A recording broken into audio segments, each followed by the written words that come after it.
Okay, so this video is titled Antinatalism and AI, and I've decided not to title it part 2, and the reason for that is because the last video that I kind of did on this wasn't very good, and it was like a long time ago, like 4 or 5 months ago, back when my channel was like much smaller. So I've decided to restart it, but like some of the ideas that you hear in this video are kind of echoed there. Now, first and foremost, I want to talk about AI for a little bit, right? There was an interview that was published 2 years ago by a guy called Mo Gaudat. Now, who is Mo Gaudat? Mo Gaudat was the former second in command at Google for over 10 years. He was a very high-level software engineer, computer designer, graphic designer, I think, all that kind of stuff, right? So he's got his credentials. And he did a 2-hour-long interview talking about the existential risk and emergency threat of AI, where he talked about how it was more dangerous than climate change, when he talked about how it was a species level risk, which it is, how AI doesn't think like us and all this kind of stuff, and how we've essentially lost control over AI, right? And a lot of experts think that by the latest artificial general intelligence, I'm not talking about things like ChatGPT or even DeepSeek or whatever. Artificial general intelligence or the singularity. So for those who don't know, the singularity is when the AI becomes when it surpasses the highest level of human intelligence. That could happen by the latest at around 2040 or 2050.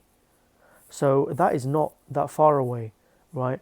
And let's think about it, right?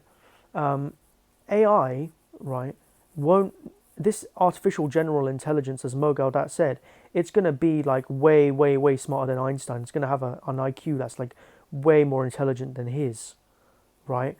And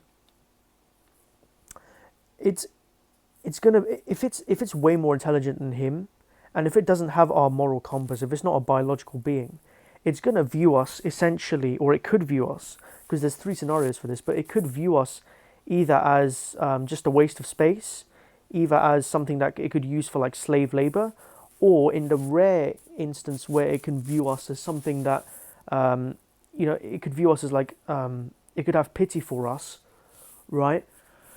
And it could, not pity, but it could see us as a friend, and it could work with us to create a utopia, right? Now, life experience kind of tells you that the optimistic scenario is the least likely to occur, right?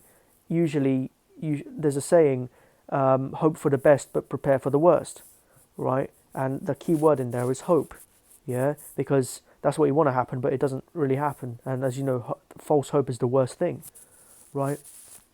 And with this AI, we're essentially opening Pandora's box. Now, what does this all have to do with antinatalism, right? Basically, as we know, antinatalism is a philosophy that is concerned with mitigating risk, mitigating harm, mitigating a lot of other things like, avoiding suffering, avoiding the kind of, for those who are like Buddhists and stuff, avoiding reincarnation, avoiding moksha, avoiding the illusion of this life, all these kinds of things are involved within antinatalism, and generally we are very compassionate people. We actually care about our children.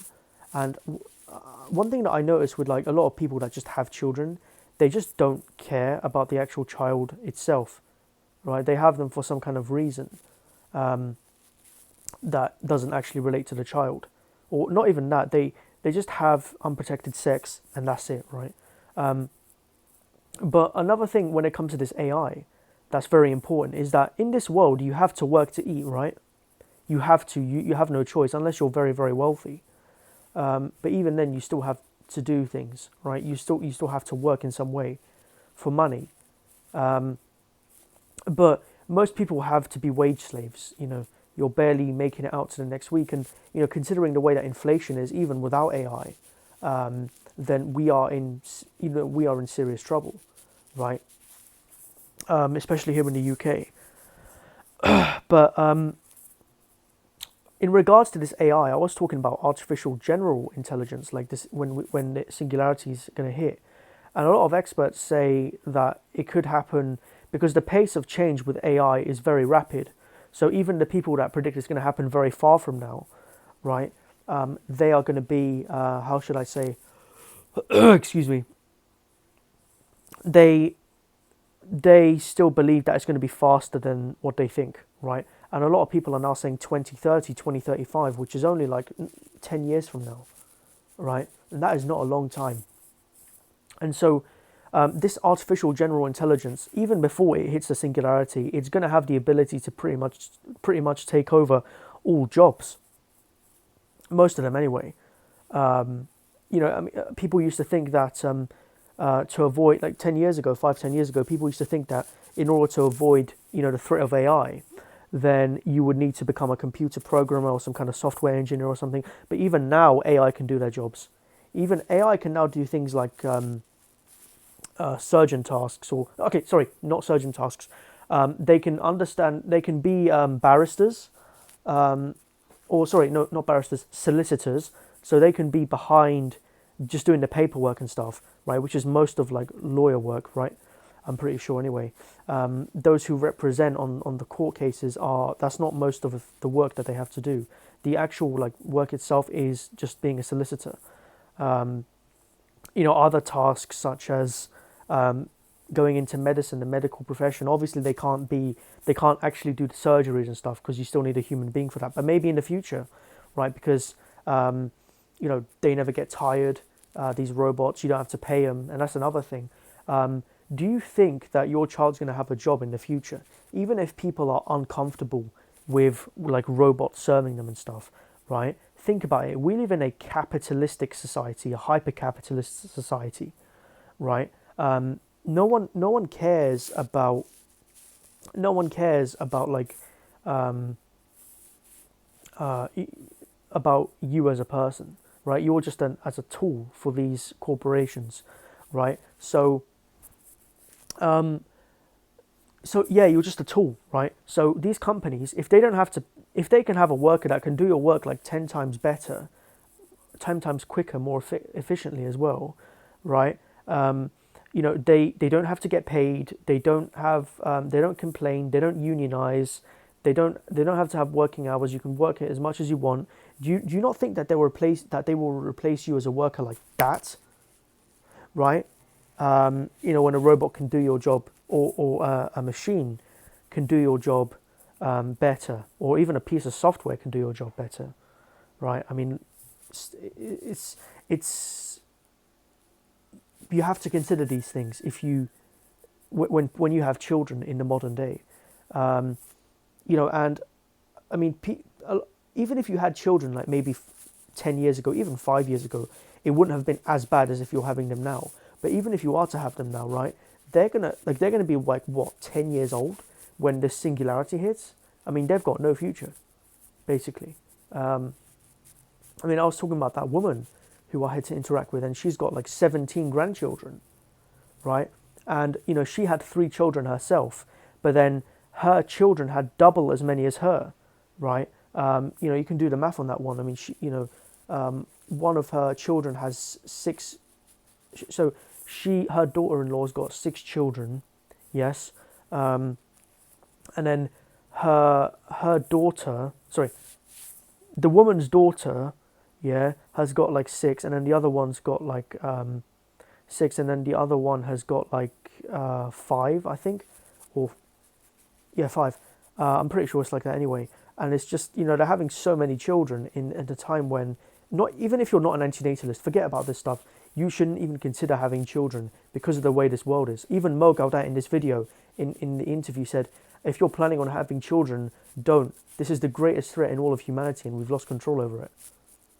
Right? It's bigger than climate change. It's a bigger emergency. And the thing is, the governments aren't going to do anything about it. Even when Elon Musk, first of all, they don't understand it, right? Because a lot of the congressmen and senators and even like MPs and stuff, they're quite old, so they may not understand this stuff, and they're not as in touch with technology as other people, right? But younger people and stuff. But even there was a Elon Musk and a lot of other people from the tech industry, people like Steve Wozniak, all signed a collective letter to the government and to corporations asking them to stop development of AI, right? And these companies officially they said, oh, okay, we'll do it, we'll sign the letter, and they signed it. But first of all, that's just in the West. That's just in America, right? And the truth is that the source code for this stuff is online. Like, for instance, if you look at DeepSeek, which is a Chinese AI, and I'm going to get onto that later. If you look at DeepSeek AI, the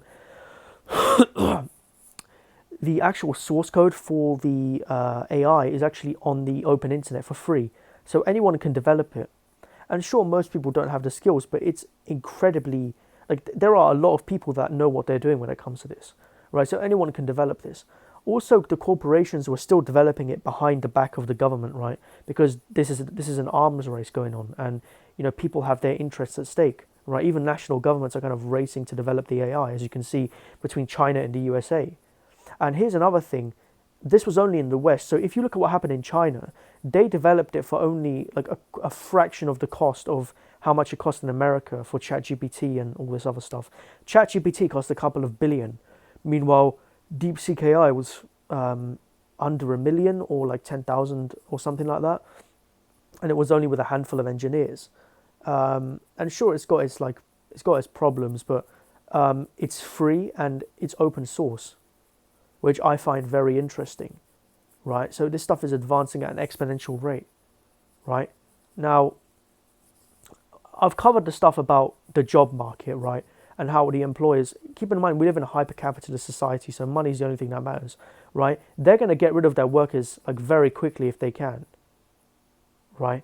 Because workers are a liability, but these machines are an asset, right? Because of what I mentioned earlier. And I think the problem is just the ignorance of the masses, right? But anyway, I'm going to get onto that later. But when it comes to like, the only solution to this would be a UBI, which I champion. But the only downside of UBI, well, the main one of UBI, isn't that people are going to lose their jobs in the community and kind of people that they're around. And for some people, what I don't understand is that they find work to be a source of purpose and meaning. That's something I could never understand. But that's not the topic of this video. The topic is, let's go back to what I was saying.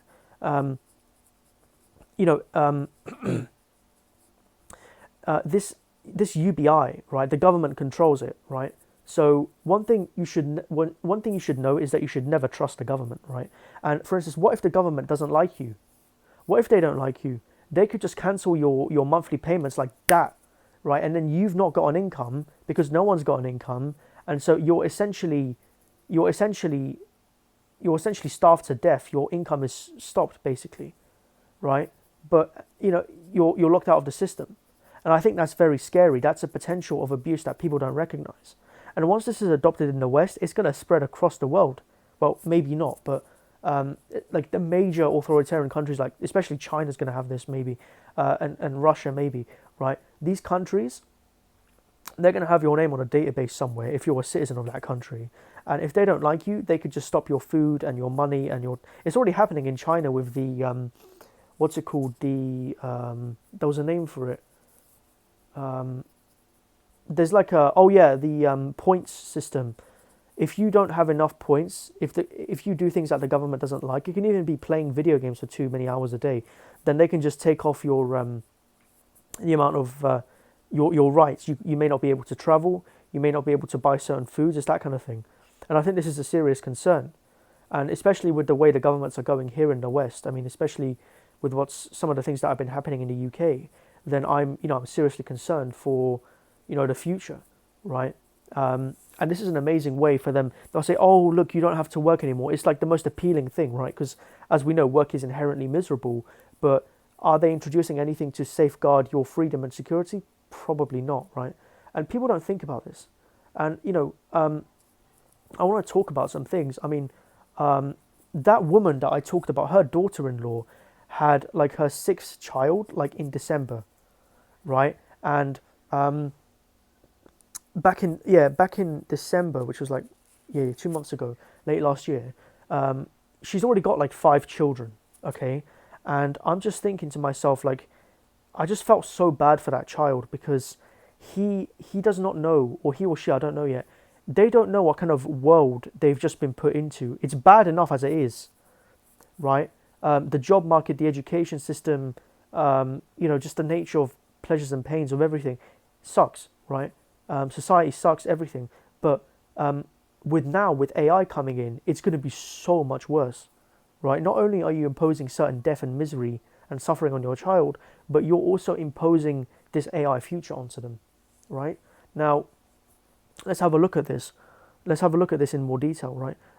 What happened with this incident? I kind of had to vent because I just felt upset. I vented on an antinatalist documentary, and it was under Lawrence Anton's channel. I forgot the exact documentary now, and so I vented under there, and I get this reply from someone that said the following. They said, "Oh, you need a source of happiness in your life. This is proven by the fact that you said it upsets you. Why are you upset that someone is making love and bringing life into the world? That proves that you're jealous and that that either you're an incel or that you've got serious problems within yourself, or some silliness like that." And I was just like, "What?" You know, this is the problem with people, is that people love to assume, especially like normies, right? This person probably doesn't know that I don't give a shit at all about women. I don't care about these kinds of things, but they just assume based on what they know or what they think they know, right? And it's just annoying, and it's just frustrating, right? And I myself, this is proof, right? Do you guys remember when I called out, like, I asked incels why they were subscribing to this channel? Like, I even called them out and I said, this is not the channel for you. I mean, I don't know why you're subbing to this channel. Not all of them, but I said it as a general rule, right? And like, this is a philosophy channel. I'm a philosopher. I don't care about these things. But yeah, I mean, that's enough of that. I mean, back to the other guy, and then I'm going to end this video. There was another guy who, the guy who said, "Oh, the Earth can easily house 400 billion people," right? Now, that guy, right? Despite everything I said to him, I touched on this in the last video, but despite everything that I bloody said to this guy, like, after years of conversation, going back and forth, very detailed arguments, he still said, "Oh, when I have children," right? No matter what I would say to him, he would just say, "Oh, nah, man, you're just a pessimist," and he would literally copy and paste something from the internet that he was interested in. Sorry, not interested, but that validated his worldview. He didn't even check to see if it was true, and then kind of copied and pasted it in the way that he was talking, or on like the fucking communications that we had, and that's just like how that's how he argued. I was like, come on, man, you can do better than that. And I'm sorry, but I don't know what rubbish you're reading online or what you're smoking if you believe that the Earth can house 400 billion people. 400 billion, that's crazy. We can barely house 8 billion as it is, right? I mean, our system is not set up in the way to kind of house this many people. So theoretically, maybe, but even then, it's going to be overcrowded like crazy. And I found out recently that this guy's got like 8 siblings, and I was just like, bloody hell. I mean, that shows you, doesn't it, kind of the mindset. But yeah, I'm going to leave you guys with that. Please leave a like and a subscribe if you enjoyed. That would be highly appreciated. Leave a comment as well. I'm also interested in hearing your guys' thoughts. And yeah, that's it for this video. Peace.